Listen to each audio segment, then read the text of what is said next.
Mga nagsasabi na available na daw yung plaka nyo dito sa LTO. Huwag kayo maniwala. Hanggang ngayon, wala pa. Expired na ba ang rehistro ng motor mo? Tara, samahan mo ako. Pero bago ang lahat, i-check mo na natin yung signal light. Kung gumagana ba. Yan. Tingnan natin sa likod. Kasi ito yung tini-check nila sa inspector doon sa LTO.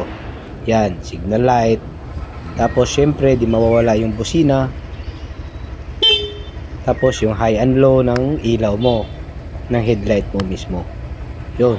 Ito na nga, papunta na nga ako dito sa Emission Testing Center. Dito lang pala to guys, sa Viluna. So ito, kakaliwa tayo dyan. Nandyan na yun sa kanan yung Emission Testing Center, tapat ng Unioil. Yan o.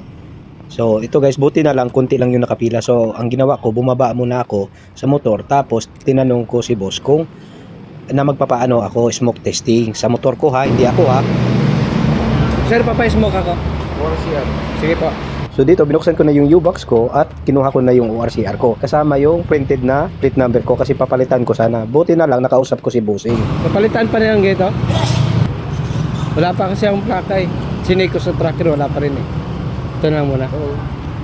So ano yan? Pero okay na to? Oo. Sige, sige. RLD emission testing dito sa May Viluna.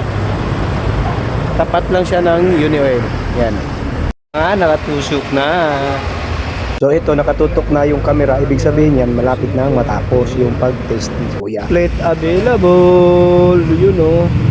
So guys, dito ako kumukuha ng insurance kasi hindi tayo tatanggapin ng Cebuana at saka Imloiler dahil wala tayong Yung plaka, dito lang pala yan sa Matatag Street, corner ng Matulungin. Yan, sa unahan yan, LTO na yan. renew chip. Yung motor? Insurance na. Mayroon na po. Parking. Diyan ka muna. Bibigyan ka number. Sige po. Ito na si Mr. Inspector para i-check yung motor natin. Una yung susunod. So nakita niyo naman kung paano ko tinesting kanina umaga bago tayo umalis yung motor natin. So ganun din ginawa ni boss. Nakaka ba ito helmet?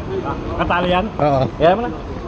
So dito kaya pala tinanong yung helmet kung nakatali ba daw kasi test drive na iikot sa LTO or just nang mismo harapan tapos balikan lang. Lakas na. Siguro dahil sa relay? Nagano ang Oo, kasi ano yan eh. Nag-dual horn ako dati eh. kasi hindi mo na tinagal yung relay. Oo. So ito na, natapos na i-testing ni boss. So ito, kinabahan ako dito kung anong result ng pag-testing ni boss. So sa tingin ko okay naman. At sinilip pa talaga yung gulong natin sa harap at sa likod. Buti na lang makapal pa yung mga gulong natin. Kundi, bagsak tayo sa inspection. At dito nagulat ako, nagpa-picture pa si kuya sa motor ko.